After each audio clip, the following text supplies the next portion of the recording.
അനുജന്റെ നിക്കാഹിന് വേണ്ടി ഈ പള്ളിയിൽ വന്ന് നിക്കാഹ് നടത്തുകയും ഇവിടെയുള്ള പല ആളുകളുമായി സംസാരിച്ച് അത് ഉസ്താദിന്റെ ഒരു വലിയൊരു ക്വാളിറ്റിയാണ്. ഉസ്താദ് ഏത് നാട്ടിൽ ചെന്നാലും എവിടെ ചെന്നാലും ബാംഗ്ലൂരിലെ പല മഹല്ലുകളിലും ജോലി ചെയ്തിട്ടുണ്ട്, അതുപോലെ തന്നെ പല നാടുകളിലും ഉസ്താദ് ജോലി ചെയ്തിട്ടുണ്ട്. അവിടെയൊക്കെ ഉസ്താദ് എവിടെ ചെന്നാലും ഉസ്താദിനെ കുറിച്ച് പിന്നീട് എപ്പോഴും ഓർത്തു വെക്കാൻ പറ്റുന്ന അനുഭവങ്ങളാണ് അവർക്ക് ഉണ്ടാവുന്നത്.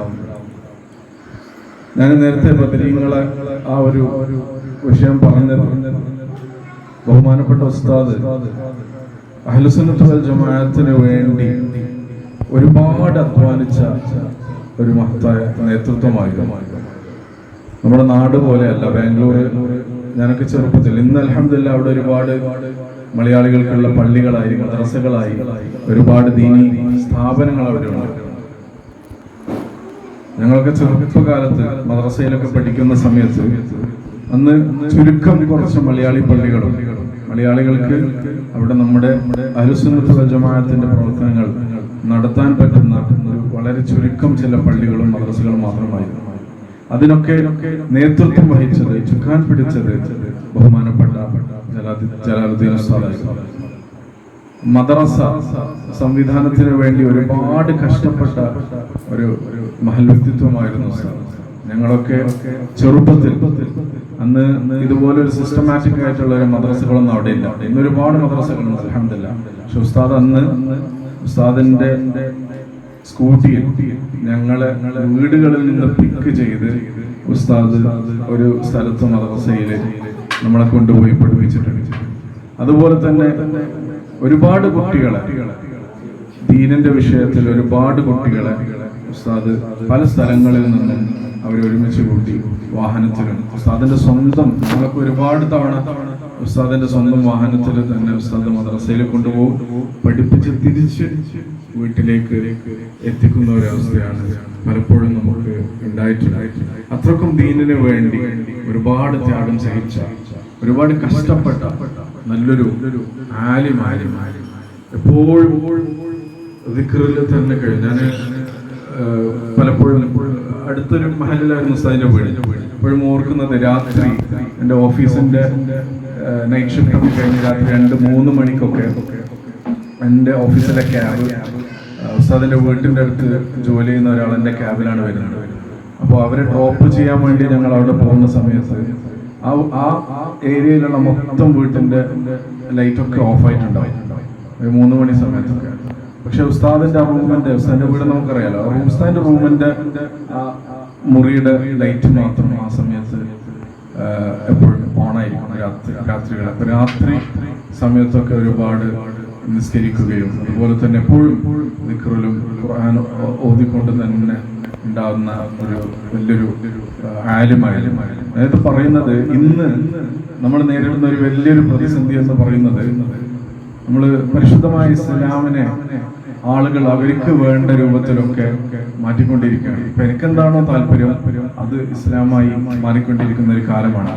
ഞാനിപ്പോ ഇത് പറയാൻ കാരണം, ഇന്ന് നേരത്തെ ഉസ്താദ് ഇങ്ങനെ പോസ്റ്റർ അയച്ച സമയത്ത് ഞാനിങ്ങനെ ആലോചിച്ചപ്പോ കണ്ട 2-3 ഇൻസ്റ്റാഗ്രാമിലൊക്കെ നമ്മൾ കണ്ട 2-3 റീലുകൾ ഒരു ട്രെൻഡാണ് നമ്മുടെ നാട്ടിൽ.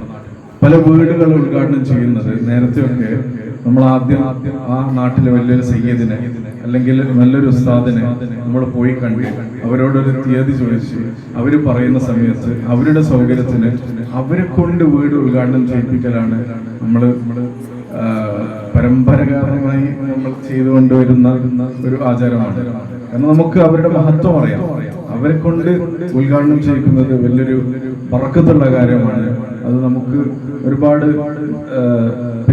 നല്ലതിനു വേണ്ടിയാണ് എന്നുള്ള ഒരു ബോധം നമുക്കുണ്ട്. പക്ഷെ ഇപ്പോ ആ ട്രെൻഡൊക്കെ മാറി. ഇപ്പോ ഏതൊരു വീട് ഉദ്ഘാടനം നമ്മളെടുത്ത് നോക്കിയാലും, ഇന്നിപ്പോ ഞാൻ കണ്ട ഒരു 3-4 വീഡിയോകൾ, ഇന്ന് രാവിലെ മുതൽ കണ്ട ഒരു 3-4 വീഡിയോകൾ, അവരൊരു ഫാമിലി മൊത്തം, അത് വേണ്ടാന്നല്ല, അതിന്റെ ശരിയും തെറ്റുമല്ല ഞാൻ പറയുന്നത്, ഒരു മാറ്റത്തിന്റെ നമ്മൾ ആലോചിക്കേണ്ട ഒരു വിഷയമാണ്. കാരണം ഉപ്പ ഉമ്മ ഇവർക്കൊക്കെ വലിയ മഹത്വമുണ്ട്, അവർക്കൊക്കെ വലിയ സ്ഥാനങ്ങളാണുള്ളത്. അവരെ കൊണ്ടും അതുപോലെ തന്നെ മൊത്തം ഒരു ഫാമിലി ആ ഒരു റീലിന് വേണ്ടി, ഒരു വീഡിയോക്ക് വേണ്ടി അവര് ഒരു ഉസ്താദ്മാർ ഒരു മൂലക്ക് ചെറിയൊരു ദുആ അല്ലെങ്കിൽ അത് വീഡിയോയിൽ പോലും വരുന്നില്ല. അങ്ങനെ ഒരു അവസ്ഥയിലേക്ക് നമ്മൾ മാറിക്കൊണ്ടിരിക്കുകയാണ്. നമ്മൾ ഈ അടുത്ത് മാംഗ്ലൂരിൽ നടന്ന ഒരു സംഭവം, ഒരു ഉസ്താദ് ഒരു മദ്രസയിലെ ഒരു അധ്യാപകനെ അടിക്കാനുണ്ടായ വിഷയങ്ങൾ വലിയൊരു വിഷയമായി മാറിയതാണ്. കാരണം നമുക്കൊക്കെ നമ്മുടെ മദ്രസയിൽ പഠിക്കുന്ന സമയത്തൊക്കെ ഈ പറയുന്ന ബഹുമാനപ്പെട്ട ജലാൽ ഉസ്താദ് പലപ്പോഴും പല കുട്ടികളും അടിക്കാറുണ്ടായിരുന്നു. പക്ഷെ അന്നൊന്നും ഒരു രക്ഷിതാക്കൾക്ക് ഇതൊരു പ്രശ്നമായി മാറിയിരുന്നില്ല. കാരണം അന്ന് ആ രക്ഷിതാക്കൾക്ക് നമ്മുടെ മാതാപിതാക്കൾക്കൊക്കെ പരിപൂർണ ബോധമുണ്ടായിരുന്നു. കാരണം ഉസ്താദ് എന്ന് പറയുന്നത് വെറും ഒരു പള്ളിയിലെ ജോലി ചെയ്യുന്ന ഒരാളല്ല, അല്ലെങ്കിൽ നമ്മുടെ ഒരു ജോലിക്കാരനല്ല, മറിച്ച് നമ്മുടെ കുട്ടികളെ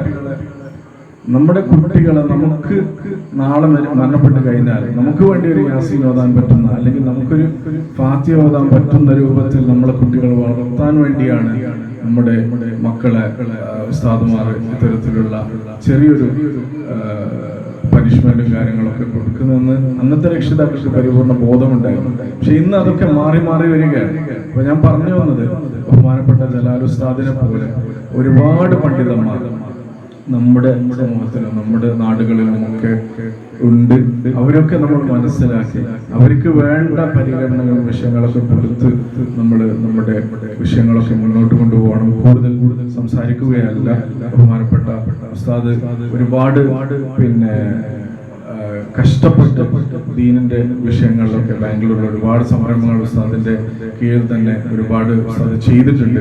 നേരത്തെ പറഞ്ഞ പോലെ മദ്രസ, അതുപോലെ തന്നെ ഉസ്താദ് ഇപ്പോഴും ഞാൻ ഓർക്കുന്നത്, നമുക്കൊക്കെ മദ്രസയിൽ പാഠങ്ങൾ എടുക്കുന്ന സമയത്ത് ഞങ്ങൾക്ക് ചെറിയ ക്ലാസ്സിൽ പഠിക്കുന്ന സമയത്ത് താരീഖിൽ മുത്തനബി സല്ലല്ലാഹു അലൈഹി വസല്ലം തങ്ങളുടെ ചരിത്രങ്ങൾ പറയുമ്പോൾ ഉസ്താദ് ഇങ്ങനെ പൊട്ടി കരയുന്നുണ്ടാവും. നമുക്കൊക്കെ അന്ന് ചെറിയ കുട്ടികളായതുകൊണ്ട് നമ്മളിങ്ങനെ പരസ്പരം അങ്ങോട്ടും പറഞ്ഞ്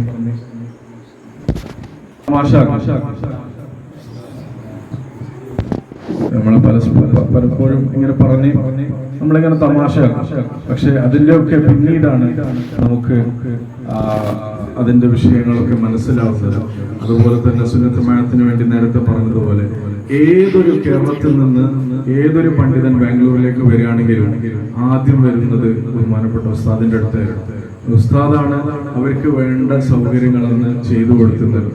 പിന്നെ ഓൾ ഇന്ത്യ സുന്നി ജമിയത്തുൽ ഉലമ രൂപീകരിക്കുന്ന സമയത്ത് ബഹുമാനപ്പെട്ട AP ഉസ്താദും ഉള്ളാളന്തങ്ങളും പാപ്പയും ഒക്കെ അന്ന് വന്ന് ഉസ്താദ് ഖത്തീബായിട്ടുണ്ടായിരുന്ന പള്ളിയിൽ നിന്നാണ് ഓൾ ഇന്ത്യ സുന്നി ജമിയത്തുൽ ഉലമ രൂപീകരിക്കുന്നത്. അങ്ങനെ ഒരുപാട് സംഭവങ്ങൾ അന്ന് ബാംഗ്ലൂരിൽ സുന്നത്ത് ജമാഅത്ത്, ഞാൻ നേരത്തെ പറഞ്ഞ പോലെ കുറച്ച് സ്ഥലങ്ങൾ മാത്രമേ ഉണ്ടായിരുന്നുള്ളൂ. പക്ഷെ ഉസ്താദ് എപ്പോഴും സുന്നത്ത് ജമാഅത്തിന് വേണ്ടി ശബ്ദിക്കുന്ന ഒരാളായിരുന്നു. ഒരു ചെറിയൊരു അനുഭവം കൂടി പറഞ്ഞു ഞാൻ നോക്കി. ഉസ്താദ് ഒരിക്കലും എന്തായെന്ന് വെച്ചാല് പള്ളിയിലെ കമ്മിറ്റിയിലുള്ള ആളുകളൊക്കെ ബദഈ കക്ഷികളുള്ള ആളുകൾ ഒരുപാട് ആളുകളുണ്ടായിരുന്നു. അപ്പൊ അങ്ങനെ ഒരിക്കൽ ഉസ്താദിനോട് ഇവര് വന്നു പറഞ്ഞു, ജുമാക്ക് ശേഷം ഇന്ന് പുതിയൊരാൾ പ്രസംഗിക്കാൻ വരുന്നുണ്ട്, നിങ്ങൾ ജുമാ കഴിഞ്ഞിട്ട് നിങ്ങൾ പ്രസംഗിക്കണ്ട, അദ്ദേഹത്തെ പ്രസംഗിക്കാൻ അവസരം കൊടുക്കണം. അപ്പൊ നമ്മളെ പള്ളിയിലൊക്കെ പ്രസംഗിക്കാൻ വരുന്ന പോലെ ഉസ്താദ് അന്വേഷിച്ച് നോക്കുമ്പോൾ ഇദ്ദേഹം ഒരു വഹാബിയായിരുന്നു. അപ്പൊ ഉസ്താദ് എന്ത് ചെയ്തു, ഇപ്പോ കമ്മിറ്റിക്കാർ പറഞ്ഞതാണല്ലോ, അപ്പൊ ഉസ്താദ് ജുമാ നിസ്കാരത്തിന് ശേഷം ഉസ്താദ് എണീറ്റ് പ്രസംഗിക്കാൻ തുടങ്ങി. അസർ വാങ്ക് വരെ ഉസ്താദ് എന്ത് ചെയ്തു, കണ്ടിന്യൂസ് ആയിട്ട് ഉസ്താദ് പ്രസംഗിച്ചു. പ്രസംഗം കേൾക്കാൻ ആളുകളുണ്ടായിരുന്നു, പ്രസംഗിച്ചു. ഉസ്താദ് ഇയാൾക്ക് അവസരം കൊടുത്തില്ല. അത്രത്തോളം സുന്നത്ത് ജമാഅത്തിന് വേണ്ടി ആ കമ്മിറ്റിക്കാർ അന്ന് ഇപ്പോഴും ഓർമ്മയുണ്ട്. കമ്മിറ്റിക്കാർ പള്ളിയിലെ മൗലൂദും അതുപോലെ തന്നെ റാത്തീബും മറ്റൊക്കെ സംഘടിപ്പിക്കാൻ അനുവാദം കൊടുക്കാറുണ്ടായിരുന്നില്ല. കാരണം അവരൊക്കെ അതിനെ എതിർക്കുന്ന ആളായിരുന്നു.